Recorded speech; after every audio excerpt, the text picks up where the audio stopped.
Matitinding revelasyon ang inilahad ng singer na si Jake Cyrus tungkol sa kanyang buhay sa libro niyang I Am Jake, kung saan nakasulat sa libro na pinagsasamantalahan siya ng kanyang sariling tiyuhin noong siya ay 16 years old pa lamang, na labis na nagbigay ng trauma sa kanya at ang masaklap nga lang ay tinatawag na fake news ng kanyang ina. Pakinggan at panuorin ang buong detalye.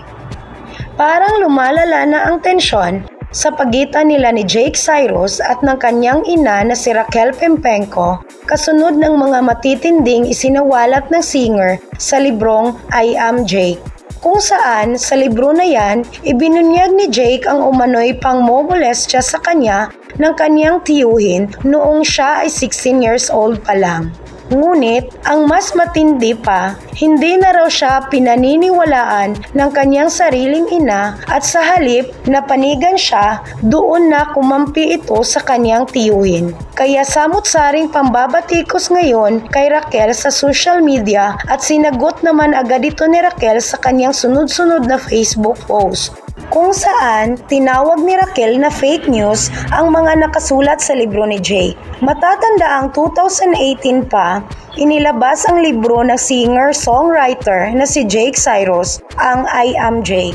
Pero pinag-uusapan nito ngayon sa iba't ibang social media platforms. Una rito ay kasunod mag-post ng social media personality na si Zian Gaza sa Facebook patungkol sa ilang part sa libro ni Jake, kung saan aminado itong nakaranas ng pang-aabuso umano sa kanyang sariling tiyuhin. Mababasa nito ang revelasyon ni Jake, o mas unang nakilala noon bilang Chares Pempenco, na sumikat noong early 2007, tungkol sa kanyang naranasang pagmomolestya ng kanyang tiyuhin noong siya ay 16 years old pa lamang. Batay sa kanyang karanasan, noong mga panahong iyon ay naglalaro siya sa kanilang sala habang ang tito naman ito ay nagdo-drawing. Ang lahat ng masamang gusto ng kanyang tito umano ay natupad dahil nagawang sunod-sunuran na lamang siya dahil siya ay maliit lang.